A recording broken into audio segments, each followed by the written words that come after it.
No Saber Direito desta semana, o curso é sobre direito ambiental. Conheça o conceito, o fundamento constitucional e os princípios do direito ambiental.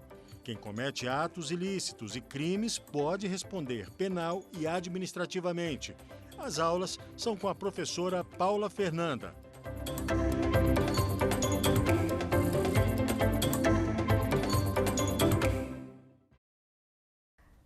Sejam bem-vindos e bem-vindas de volta. Hoje começamos a segunda aula do programa Saber Direito.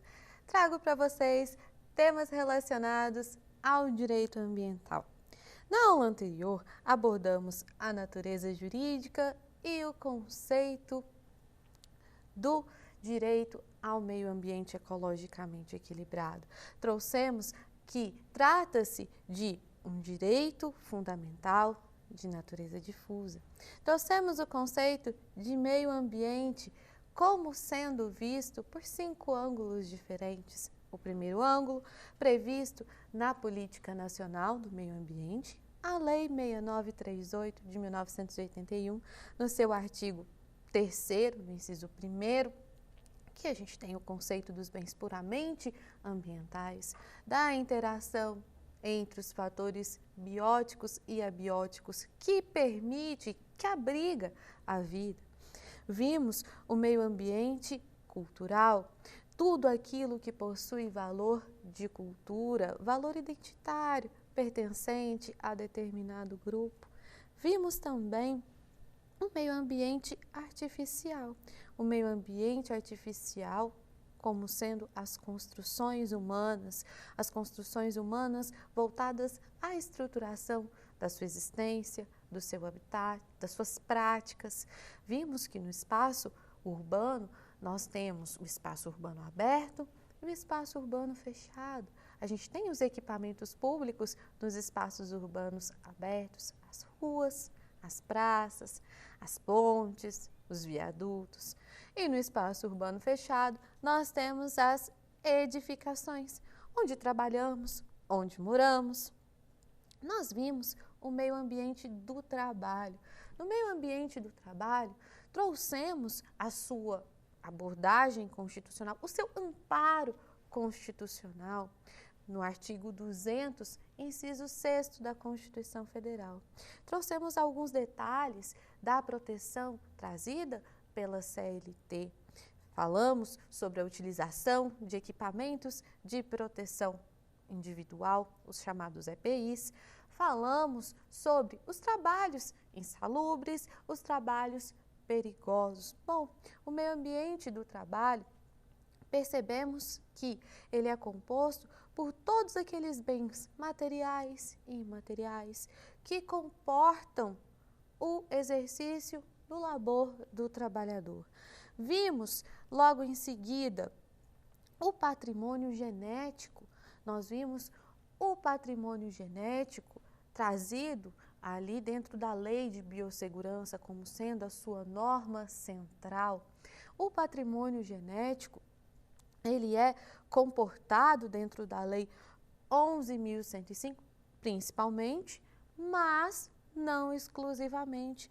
Trouxemos conceitos super interessantes, tais como o conceito de clonagem previsto na Lei de Biossegurança. Nós trouxemos o conceito de clonagem terapêutica, o conceito de clonagem reprodutiva. Vimos também, dentro do patrimônio genético, o que é um DNA, o que é um RNA, o que é uma engenharia genética e comentamos sobre os polêmicos transgênicos, sobre os polêmicos alimentos transgênicos, plantações transgênicas. Pois bem, trouxemos na aula anterior toda uma conceituação sobre o meio ambiente, trouxemos a natureza jurídica do direito ao meio ambiente ecologicamente equilibrado, inclusive comportando decisões polêmicas presentes ali no meio ambiente cultural. Foram trazidas 3, falamos sobre a farra do boi, a vaquejada e a sacralização de animais em religiões de matriz africana. Bom, hoje nós continuamos a nossa aula, nós falamos sobre os princípios de direito ambiental. O primeiro princípio que eu trouxe para vocês foi o da função social da propriedade.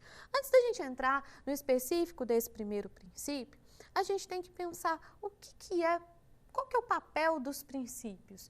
O direito ambiental, ele tem um caractere de ser bastante principiológico. Ele é conhecido justamente por ter inúmeros princípios. Bom, esclarecendo aqui que o intuito nesse nosso curto prazo não é esgotar todos os princípios de direito ambiental. Pelo contrário, trarei aqui alguns que são destaque na doutrina, na jurisprudência e mesmo na prática jurídica. Selecionei alguns princípios para que a gente bata um papo sobre eles. Pois bem, qual o papel dos princípios no ordenamento jurídico? Antes da gente entrar nas especificidades de cada tipologia principiológica, é importante a gente pensar que o que é um princípio? O que é importante conceituar antes de entrarmos em determinado assunto? Qual que é o papel dos princípios? Os princípios, eles são normas jurídicas. Essa afirmação é de suma importância porque ela veio de uma discussão teórica muito profunda, uma discussão teórica que inclusive permeou a jurisprudência por vastos anos. Princípios são normas jurídicas. Não importa se esses princípios são princípios expressos ou se são princípios implícitos. Princípios são normas jurídicas. Normas jurídicas dotadas de um grau de abstração, de abstratividade muito grande. Essas normas jurídicas, elas são chamadas pela doutrina de mandamentos nucleares do sistema. São normas centrais de um sistema jurídico. Então, normalmente, a gente já pode pensar e naturalmente a gente pode refletir sobre: será necessariamente uma norma mais abstrata? Outra categoria de normas jurídicas que nós temos são as regras. A outra categoria, ela tem um grau menor de abstração. As regras, elas possuem um grau reduzido de abstração e de abstratividade. Os princípios, enquanto mandamentos nucleares do sistema, enquanto normas de elevada abstração, eles têm a sua função central num sistema jurídico como sendo fatores, inclusive, de interpretação. Tá? Eles são normas e eles também são fatores de interpretação. As regras, elas têm esse caractere de serem mais diretas. Uma regra e outra sobre o mesmo tema, elas não podem coexistir. Uma regra e outra obedecem à ideia do tudo ou nada. E os princípios? Os princípios é um pouquinho diferente. Nos princípios, a conversa é um pouquinho diferente. Por quê? Bom, os princípios, eles podem sim, afinal de contas, não só podem, como coexistem num ordenamento jurídico. De fato, os princípios, eles coexistem entre si, mas em determinado caso concreto, realiza-se a chamada ponderação. Um princípio, diferentemente das regras, um princípio ele não exclui o outro. Um princípio, num caso concreto, prevalece sobre o outro. Com relação às regras? Não tem como existir duas regras sobre o mesmo tema. E os princípios? Os princípios, sim, eles podem coexistir, ainda que normatizem a mesma matéria. Pois bem, a gente define os princípios como sendo esses mandamentos nucleares de um sistema. A gente define esses princípios como sendo normas estruturantes do nosso sistema e destaca, de fato, princípios expressos ou implícitos, eles são normas jurídicas.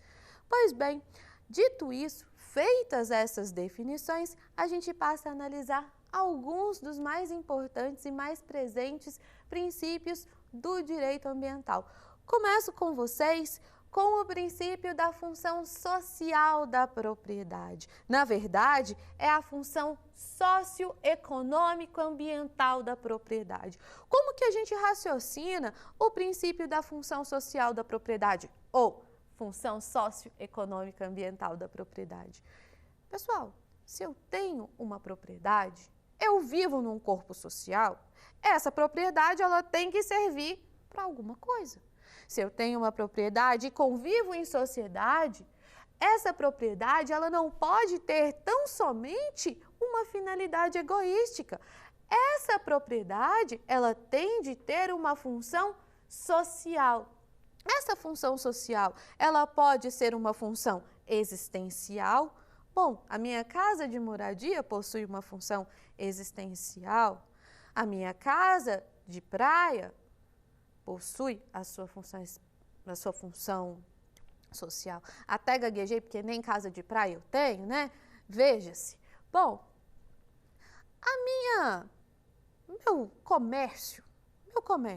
meu comércio possui a sua função social, possui a sua função econômica. Bom, eu tenho então uma área de preservação permanente exercendo a sua função ambiental. Uma área verde em uma cidade exerce a sua função ambiental. Então eu tenho que pensar a função social dentro do seguinte raciocínio.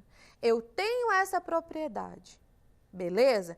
Eu vivo em sociedade, beleza? Para que serve essa minha propriedade num corpo social? Ela não pode ter uma finalidade apenas para o meu ego, apenas para o meu eu. A propriedade ela tem que cumprir a sua função socioeconômica e ambiental. E dentro desse primeiro princípio, a gente faz uma interpretação bem interessante até a partir da organização das normas que versam sobre a função social. Venham aqui comigo. Lá no artigo 5º da Constituição Federal, no inciso 23, eu tenho a previsão da função social da propriedade. Eu tenho que a propriedade ela atenderá à sua função social. Pois bem, antes do artigo 5º, inciso 23, lá no artigo 5º, lá no inciso 22, sabe o que eu tenho? Eu tenho o direito fundamental à propriedade. Bom, eu tenho a propriedade como um direito fundamental e logo depois, olha só, eu tenho a função social sendo prevista ali no artigo 5º, no inciso 23 da Constituição Federal. Não é por acaso, não é uma coincidência. Veja essa organização. Eu lhe confiro o direito fundamental à propriedade desde que ela cumpra o quê? A sua função num corpo social, seja essa função social, econômica ou ambiental. Então, eu tenho essa visão ampla da função social atualmente. É a função socioeconômico e ambiental da propriedade. A propriedade, ela é sim um direito fundamental. Todavia, não pode ser exercida tão somente de forma egoística, não pode ser exercida tão somente por ser um direito fundamental. A propriedade, ela deve atender ao corpo social. É um direito fundamental meu? É um direito fundamental meu. Bacana. Só que eu não posso abusar desse direito fundamental. A função socioeconômica e ambiental da propriedade, ela veda esses abusos, ela veda essas práticas que caracterizam o uso egoístico ou abusivo da propriedade. Ela confere uma finalidade à propriedade no campo social. Essa finalidade dentro dessas três perspectivas, socioeconômico e ambiental. Outra previsão que nós temos dessa função socioeconômica e ambiental, dessa vez com mais detalhes, é no artigo 1228, parágrafo 3º do Código Civil. No artigo 1228, parágrafo 3º do Código Civil, nós encontramos, inclusive, com mais detalhes, essa função socioeconômica e ambiental da propriedade. Bom, não coincidentemente, o artigo 1228, lá no caput, traz os atributos do domínio. Bom, no parágrafo 3º, ele vem com a função social. Ele vem com a previsão da função socioeconômica e ambiental da propriedade. Para por aí? Não, não para por aí. O Estatuto da Cidade, a gente já falou sobre ele, a Lei 10.257 de 2001. A Lei 10.257 de 2001, ela me traz a função social da propriedade literalmente no artigo 39. Para por aí? Não. Ela literalmente me traz no artigo 39 a função social da propriedade. Todavia, ela me traz alguns instrumentos para forçar com que seja cumprida a função social da propriedade urbana. Ela me traz alguns instrumentos que vão coagir o indivíduo a conferir uma finalidade para a sua propriedade. Eu tenho ali o IPTU progressivo no tempo, eu tenho mesmo uma desapropriação prevista ali no Estatuto da Cidade. Lembrando que o Estatuto da Cidade, ele é voltado exclusivamente para a propriedade urbana, tá bem? Como a gente já havia conversado anteriormente. Vamos ao segundo princípio? O segundo princípio é o princípio da ubiquidade e cooperação internacional, ou também chamado de princípio da cooperação entre povos. Bom, vamos pensar aqui. Eu gosto de trabalhar de uma forma reflexiva quando eu falo sobre os princípios. O princípio da ubiquidade, que gera, na verdade, a cooperação entre os povos, a cooperação internacional, parte do pressuposto seguinte, parte do pressuposto de que as fronteiras locais, as fronteiras globais, as fronteiras entre os países, elas não conseguem, elas não podem separar os impactos ambientais. O impacto que é causado num país vizinho pode afetar diretamente o Brasil. O impacto que é causado no país, causado por um país do outro lado do mundo, ele pode, direta ou indiretamente, nos afetar aqui. Eu não consigo separar aqui o meio ambiente a partir dessas fronteiras formais. Lembrando que essas fronteiras, elas são organizações formais e políticas. O meio ambiente, ele é onipresente. A gente tem a onipresença do bem ambiental. O bem ambiental, ele, portanto, ultrapassa essas fronteiras. Pelo fato de ultrapassar essas fronteiras nacionais, o bem ambiental, ele requer que os países, eles atuem em conjunto. Ele requer um diálogo internacional. O bem ambiental, só lembrando do exemplo do protocolo de Quioto, volta e meia ressuscitam o protocolo de Quioto, ressuscitam num bom sentido, trazem de volta a discussão sobre o protocolo de Quioto, sobre a não assinatura do protocolo de Quioto por determinado país aí. Enfim, acerca da emissão de gases estufa, de gases poluentes, nós trazemos aí discussões entre os países, discussões que versam sobre a proteção ambiental. É necessário a cooperação internacional. Essa cooperação internacional é realizada por meio de tratados e convenções internacionais.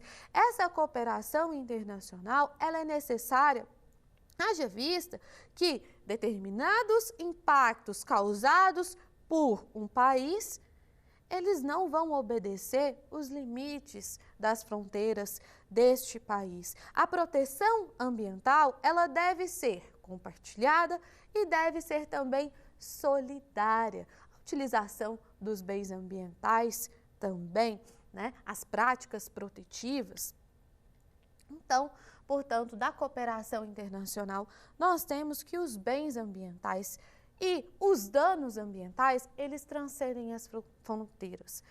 E a proteção ambiental, necessariamente, também deve transcender as fronteiras. Assim, nós temos que, do princípio da ubiquidade, que traz essa onipresença do bem ambiental, faz-se necessária a cooperação internacional e a cooperação entre os povos. Lembrando, o bem ambiental, ele não é só de um país ou de outro país. Apesar de, eventualmente, quando atingido, ter a sua intensidade maior em determinado local, menor em outro. Isso não nos traz que o bem ambiental, ele seja divisível com base nas fronteiras geográficas e geopolíticas. Vamos ao próximo princípio. Um princípio que ele é bem falado, um princípio que é bem discutido, que é bem noticiado, é o princípio do desenvolvimento sustentável. E trago um outro princípio junto com ele como uma relação de causa e consequência, como uma relação intrínseca. O princípio do desenvolvimento sustentável, ele tem um viés de procedimento. Como assim? Bom, o desenvolvimento sustentável, a gente para refletir. Bom, o que é algo que se torna insustentável? Na nossa vida, práticas insustentáveis são aquelas práticas que elas não podem perdurar ao longo do tempo. O desenvolvimento sustentável, a gente pode pensar a partir dessa perspectiva. As nossas atuais práticas de consumo, as nossas atuais práticas no sistema capitalista, elas não podem prevalecer ao longo do tempo. Elas são o quê? Insustentáveis. A superprodução, o consumismo predatório, a gente tem a produção exacerbada de lixo. Essa situação, ela é o quê? Insustentável. Algo que é insustentável é algo que não pode perdurar, algo que não pode prevalecer com o passar do tempo. A gente pensa, então, a partir dessa ideia, o que seria um desenvolvimento sustentável? Seria um desenvolvimento econômico, seria um desenvolvimento social, contanto que os danos ambientais fossem mitigados. Bom, a gente tem 3 esferas. Quando a gente pensa em desenvolvimento sustentável, a gente tem que pensar que a sustentabilidade, ela é um processo. O desenvolvimento sustentável, ele é um objetivo. A sustentabilidade, ela é vista a partir de 3 esferas. A esfera econômica, e aqui eu tenho desenvolvimento econômico e tecnológico, que sim, deve ser buscado. Ela tem a esfera social, inclusive, que traz discussões sobre as desigualdades. Queria convidar vocês a refletirem questões sobre aqueles que mais produzem, aqueles que mais consomem e os impactos ambientais causados por estes países que mais produzem e mais consomem versus os países que são chamados, que eram chamados de países de terceiro mundo. De maneira mais adequada, os países de industrialização tardia. Bom, a gente tem uma grande produção, um grande consumo, uma grande poluição por um número menor de países, por um número menor de habitantes. A gente verifica essa ideia de insustentabilidade, haja vista que isso, bom, pode até atender ao progresso econômico, dentro de um raciocínio capitalista, pode até atender a um progresso tecnológico, porventura, mas como que fica a questão social? Como que fica a questão ambiental? Se nós estamos vendo algo por 3 esferas, eu tenho que pensar que eu olho para a esfera social, eu olho para a esfera econômica e olho para a esfera ambiental. Eu tenho que reduzir desigualdades, eu tenho que preservar o meio ambiente e desenvolver, visualizando esses 2 outros ângulos. Pois bem, o desenvolvimento sustentável é aquele desenvolvimento econômico, tecnológico, que ele mitiga a degradação ambiental e pode perdurar ao longo do tempo. Então, a gente tem o desenvolvimento sustentável como um objetivo, a sustentabilidade como um processo e a solidariedade intergeracional que você falou. Bom, a solidariedade intergeracional, ela é nada mais, nada menos do que uma ideia fundamental decorrente do princípio do desenvolvimento sustentável. Eu tenho que preservar o meio ambiente para a próxima geração. As gerações atuais são responsáveis pela preservação ambiental para as gerações futuras. Eu tenho aí a ideia de solidariedade geracional decorrente do desenvolvimento sustentável, que é um objetivo. Tudo bem, pessoal? Vamos passar para o próximo princípio? É o princípio da informação. Esse princípio da informação, ele é um caráter prévio de proteção ambiental. A gente tem o dever de informar ao cidadão sobre a proteção ecológica, sobre os danos ecológicos. É um fator prévio de uso de ferramentas de proteção ecológica, é um fator também de educação ambiental. Hoje, nós temos mecanismos eficientes de difusão de informações ambientais. Bom, a gente tem a Lei 10.650 de 2003. Na Lei 10.650 de 2003, eu tenho a Lei de Acesso à Informação do CISNAMA. Bom, a informação, portanto, é um fator prévio para que se exerça a cidadania, para que se exerça efetivamente a proteção ambiental. Lembrando que o meio ambiente é um bem do povo. O meio ambiente, como sendo um bem do povo, comporta tanto a proteção exercida por parte do particular, como a proteção advinda do poder público, beleza? Outro princípio também vinculado aí à informação, né? Talvez decorrente do princípio da informação, é o princípio da educação ambiental. O princípio da educação ambiental, ele é previsto como o princípio 19 da Declaração de Estocolmo, é previsto no artigo 225, parágrafo 1º, inciso 6º da Constituição Federal, que nos traz a ideia de promover a educação ambiental em todos os níveis de ensino e a conscientização pública para a preservação do meio ambiente. Lembrando aqui, a informação e a educação caminham juntas. Eu tenho a informação e a educação como sendo fatores prévios para evitar degradação ambiental. Afinal de contas, se eu sou informada de que determinada conduta pode causar um dano ambiental, talvez eu pelo menos reflita sobre a prática ou não. Se talvez enquanto empreendedor eu tiver uma educação ambiental, se eu tiver acesso à informação ambiental, talvez eu reveja as minhas práticas. Então eu tenho dois princípios também que caminham juntos, a educação ambiental e a informação. Vamos ao próximo. Bom, antes da gente entrar nos pormenores do princípio da prevenção, eu digo a vocês, os princípios da prevenção e da precaução, eles caminham juntos. Como assim? Bom, eu tenho os dois princípios como fatores prévios para evitar a poluição, para evitar a degradação do meio ambiente. A gente pensa tanto a prevenção como a precaução como fatores prévios essenciais, inclusive para autorização ou não de determinado empreendimento, atividade, pesquisa. Pois bem, o princípio da prevenção é um fator prévio aplicado a situações onde há certeza científica. Existem pesquisas e investigações científicas que conseguem mensurar, que conseguem identificar o possível dano ambiental. No princípio da precaução, o termo central é a certeza científica. É um fator prévio? É um fator prévio.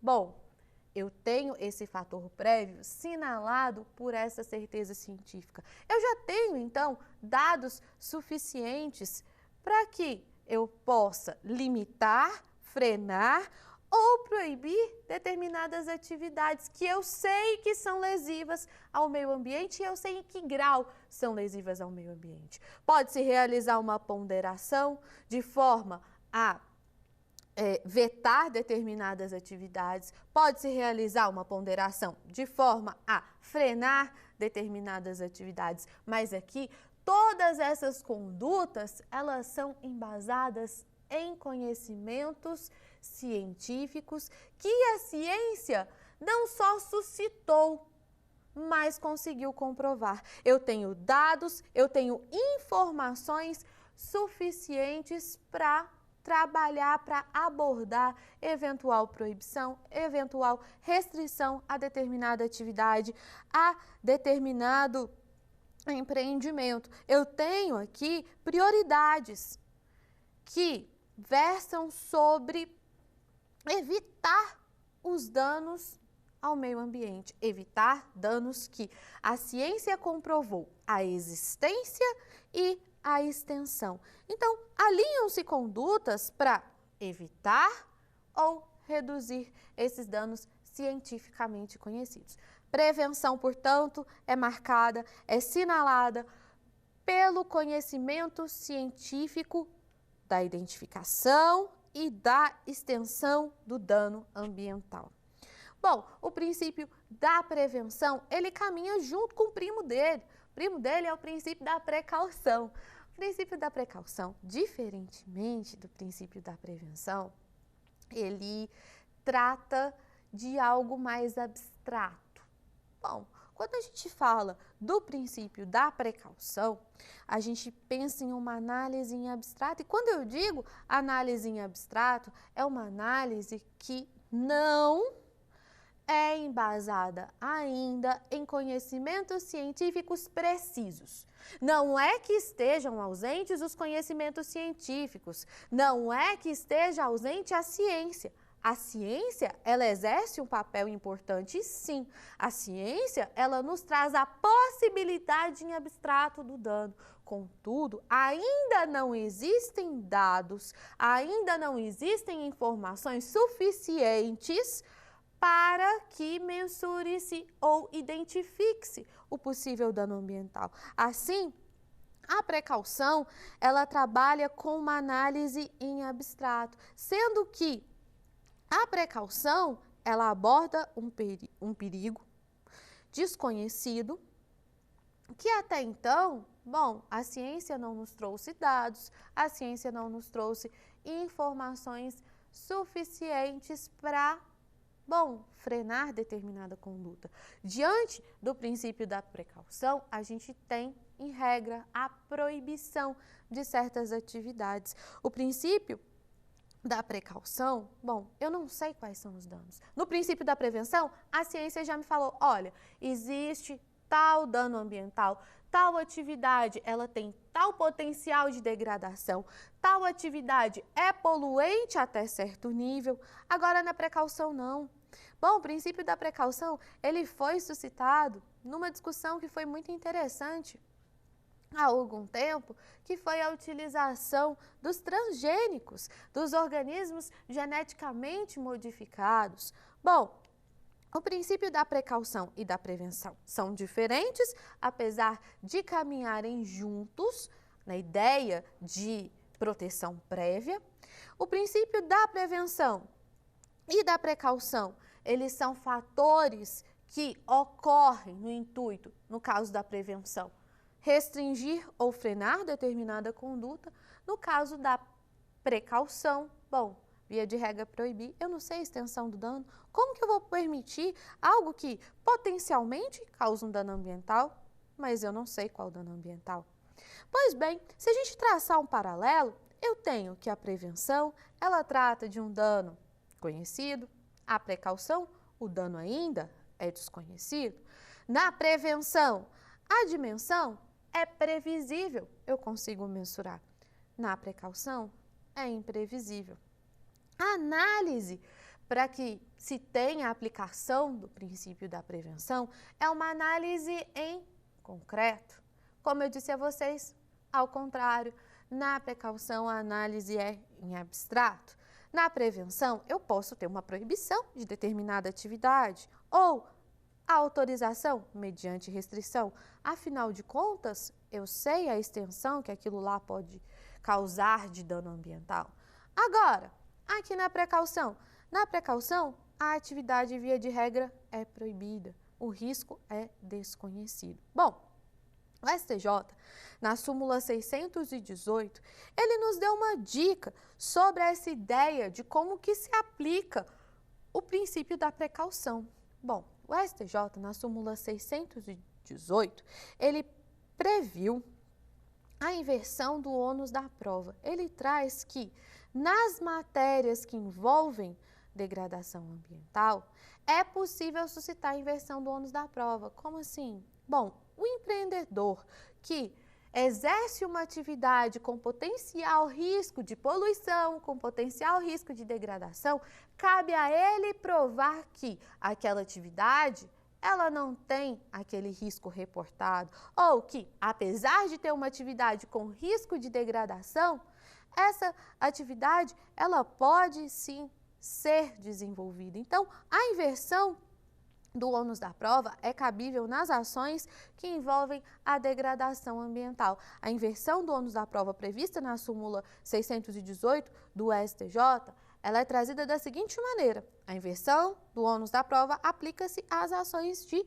degradação ambiental. Aqui eu tenho nada mais, nada menos do que a aplicação do princípio da precaução. Bom, cabe ao empreendedor, cabe àquele que se vai beneficiar da atividade, provar que o risco não é tão grande ou que o risco é inexistente de degradação ambiental.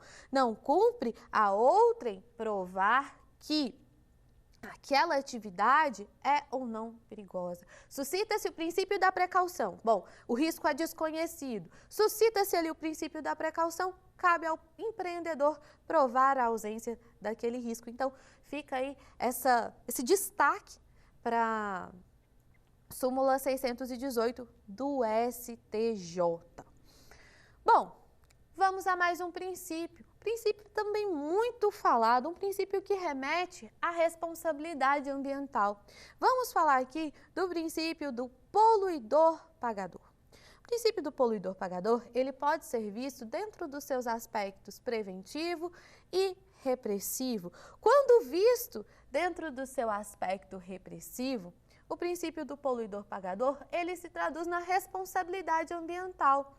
A gente tem aulas voltadas à responsabilidade ambiental, mas a gente tem que pensar aqui, já que estamos falando de princípio do poluidor-pagador e esse vínculo necessário, a gente pensa, de acordo com o artigo 225, parágrafo 3º da Constituição Federal, a gente tem a chamada tríplice responsabilidade ambiental. Essa tríplice responsabilidade ambiental, ela me traz a responsabilidade civil ambiental, a responsabilidade administrativa em matéria ambiental e a responsabilidade penal ambiental. O fundamento da responsabilidade ambiental é justamente esse princípio do poluidor-pagador. O que é um poluidor? Vamos começar por aí. Se a gente está chamando o poluidor-pagador, vamos entender do que se trata. Poluidor é qualquer pessoa física ou pessoa jurídica que gera a poluição.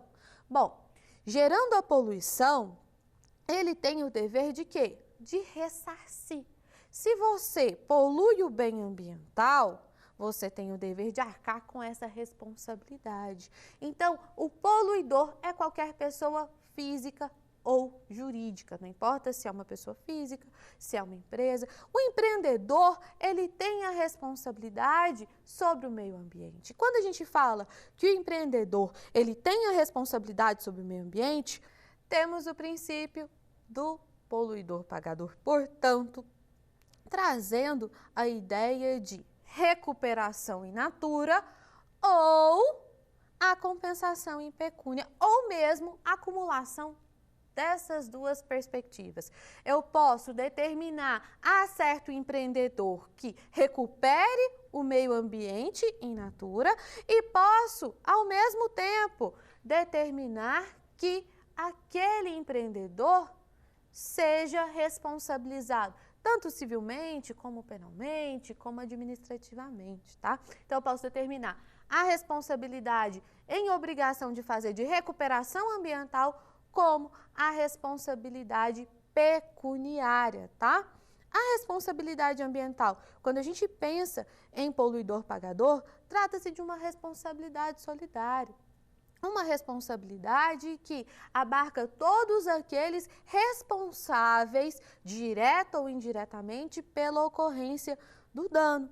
Esse princípio, ele tem fundamento, bom, no artigo 4º, inciso 7º da Política Nacional do Meio Ambiente. A gente tem presente no artigo 14, parágrafo 1º também da Política Nacional do Meio Ambiente e Bom, não em sua literalidade, mas nós temos na Constituição Federal, no artigo 225, parágrafo 3º, algo que nos remete à responsabilidade ambiental, nos remetendo também à ideia de poluidor-pagador. Bom, para que seja caracterizado o princípio do poluidor-pagador, a gente trabalha a partir de algumas noções de responsabilidade. As visões que devem ser trazidas é uma visão com base na periodicidade, na anormalidade daquela prática e na gravidade da conduta. Nós vamos avançar nesse sentido na aula de responsabilidade civil ambiental, mas eu já lhes adianto.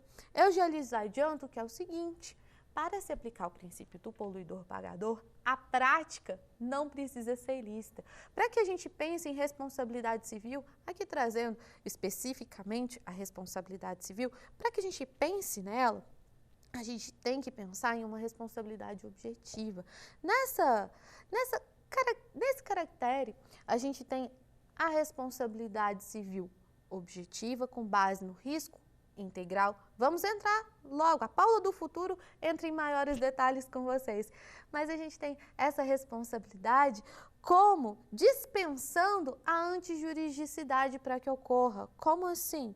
Bom, basta que o empreendimento, ainda que dentro de limites legais, ainda que dentro dos limites do licenciamento, ele cause algum dano ambiental, bom, basta isso para que aquele poluidor, que é aquele sujeito que praticou a poluição, seja pessoa física ou jurídica, seja responsabilizado.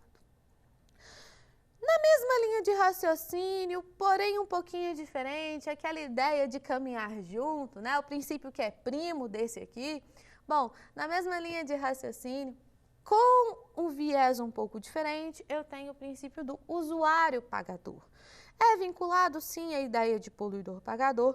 No entanto, quando a gente fala de poluição, a gente está gerando uma degradação anormal ao meio ambiente. Lembra que eu disse a vocês que é necessário que haja avaliação da periodicidade, da anormalidade e da gravidade do uso para que a gente se aplique o princípio do poluidor-pagador? Pois bem, no usuário-pagador isso é um pouquinho diferente. O usuário-pagador, na verdade, tem uma ideia de compensação. É uma contribuição de nós que usamos os bens ambientais. É uma contribuição para a manutenção do equilíbrio ambiental. Ele não tem um caráter punitivo. Ele tem, de fato, um uso autorizado. No entanto, eu tenho que contribuir para quê? Para a preservação ambiental. Eu trago a necessidade do usuário, um fator contributivo para o equilíbrio ecológico. Então, se eu sou usuário, se eu usufruo desses bens ambientais, eu tenho o dever de contribuir para que seja conservado o meio ambiente. Bom, o usuário pagador, diferentemente do poluidor pagador, não tem um caráter punitivo. Bom, outro princípio, princípio da participação ou princípio democrático.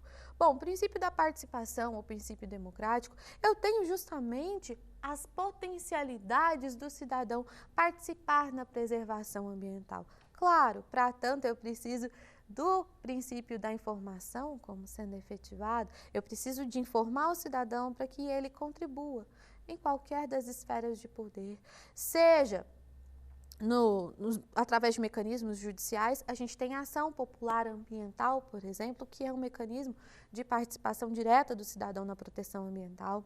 Legislativos, administrativos, bom, tem diversos mecanismos para que seja realizada uma administração democrática do meio ambiente, permitindo, de fato, a participação de todo o povo.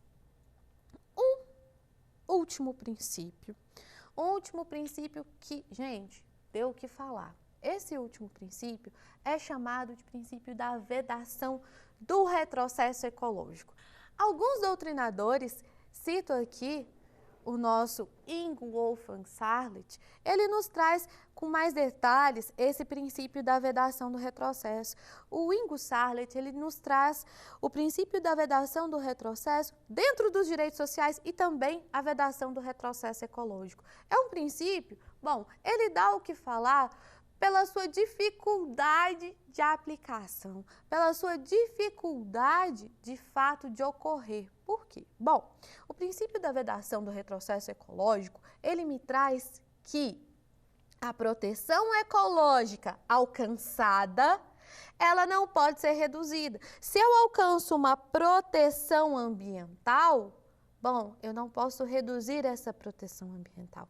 Trata-se de um princípio que é orientador também da atividade legislativa, também dialoga com a educação ambiental. Se uma legislação é mais protetiva, outra legislação não deve revogar essa proteção ambiental, trazendo uma proteção ambiental a menor. Por isso, a vedação do retrocesso na proteção ecológica. Por que eu falo que deu o que falar? O atual Código Florestal, ele foi muito discutido no sentido de ter retrocedido a proteção ecológica trazida pelo Código Florestal anterior. Bom, pessoal, hoje nós falamos de alguns dos vários princípios. O intuito aqui não foi esgotar todo o rol de princípios de direito ambiental, muito longe disso. Trouxe alguns princípios que são objetos de discussão, que estão mais presentes na doutrina, que estão mais presentes na jurisprudência e no nosso cotidiano. Bom, esses princípios, eles são objetos de discussão, eles são objetos de fundamentação de determinadas ações. Pois bem, nós falamos da função social da propriedade, da ubiquidade e cooperação internacional, ou cooperação entre os povos. Falamos do desenvolvimento sustentável, da solidariedade intergeracional, da informação, da educação, da prevenção, da precaução, das diferenças essenciais entre elas, do poluidor-pagador, do usuário-pagador e da vedação do retrocesso. Eu espero que tenham feito um bom proveito e agora eu convido vocês para a gente fazer um quiz. Vamos lá?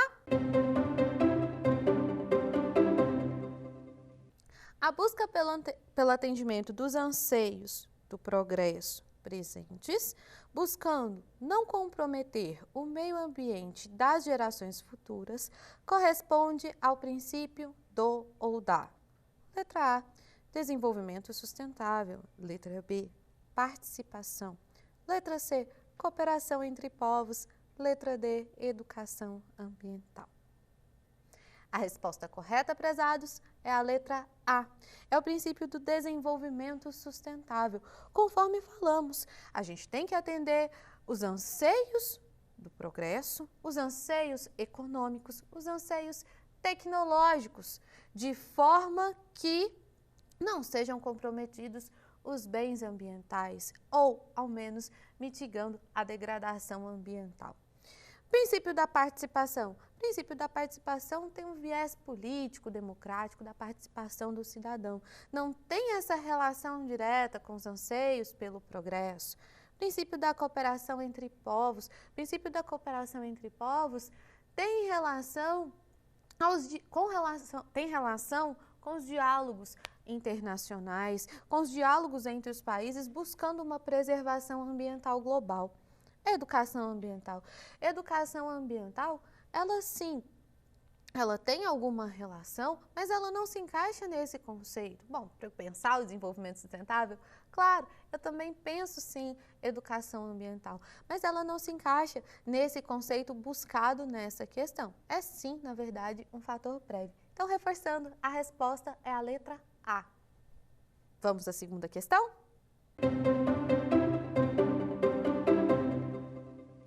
O princípio que objetiva preservar ou manter os progressos e as conquistas obtidas até o presente momento em matéria de preservação ambiental, impedindo que nova norma suprima tais conquistas, é letra A, desenvolvimento sustentável, letra B, poluidor-pagador, letra C, vedação do retrocesso, letra D, educação ambiental.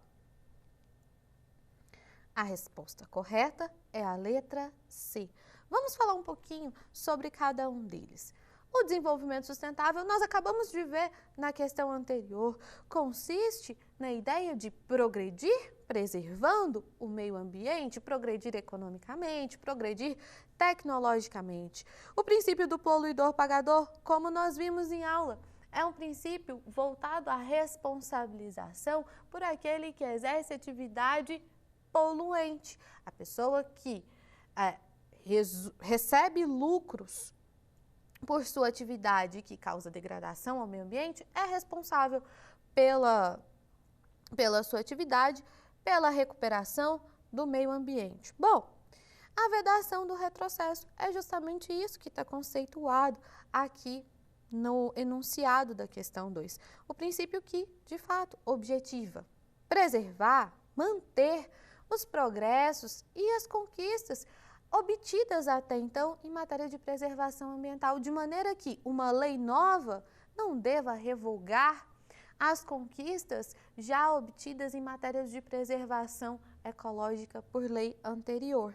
Bom, princípio da educação ambiental, conforme já falamos, é o princípio que traz o dever de trazer a educação nas mais diversas esferas de ensino. Então, só reforçando com vocês, a resposta é a letra C, beleza?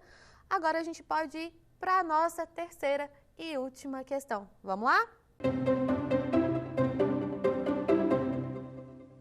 Sobre o princípio da precaução, assinale a alternativa correta. Letra A. É o princípio sinônimo ao da prevenção, guardando estrita semelhança com seu âmbito de proteção. Letra B. Requer certeza científica dos danos causados. Letra C. Trata-se de um princípio que analisa possíveis danos em abstrato em virtude da imprevisibilidade da extensão. Letra D. Pela ausência de comprovação científica do dano, não serve de fundamento para proibir determinada atividade ou empreendimento. Bom, a resposta correta é a letra C.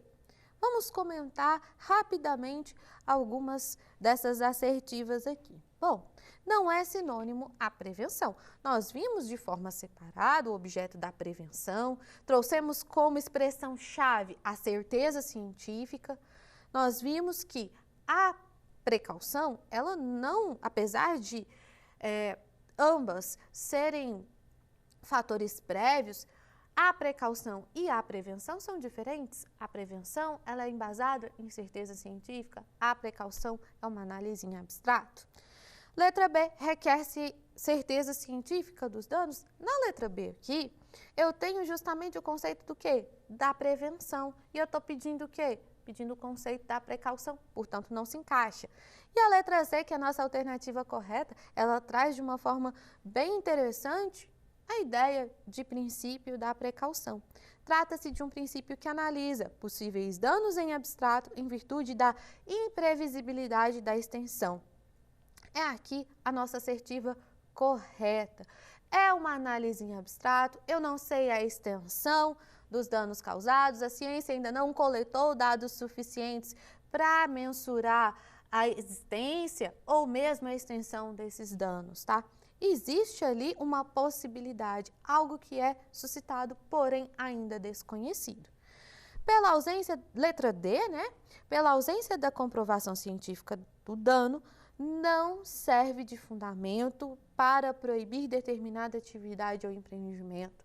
Pelo contrário, é um dos principais fundamentos em matéria ambiental para se proibir determinada atividade ou empreendimento. Só lembrando com vocês aqui, a súmula 618 do STJ, ela me traz inclusive a inversão do ônus da prova em matéria de degradação ambiental.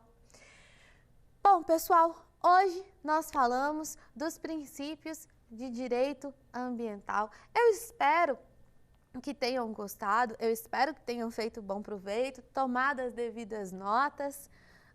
Hoje nós trouxemos uma abordagem, uma abordagem ampla e ao mesmo tempo destacando alguns pontos importantes. Na próxima aula falaremos sobre a responsabilidade ambiental, na verdade, nas duas próximas aulas. convido vocês para a próxima aula, que trataremos então das responsabilidades. Então, até logo! Quer dar uma sugestão de tema para os cursos do Saber Direito? Então mande um e-mail para a gente, saberdireito@stf.jus.br, ou entre em contato por WhatsApp. O número é esse que aparece na tela. Você também pode acompanhar as aulas pela internet. Acesse tvjustiça.jus.br ou o nosso canal no YouTube, TV Justiça Oficial.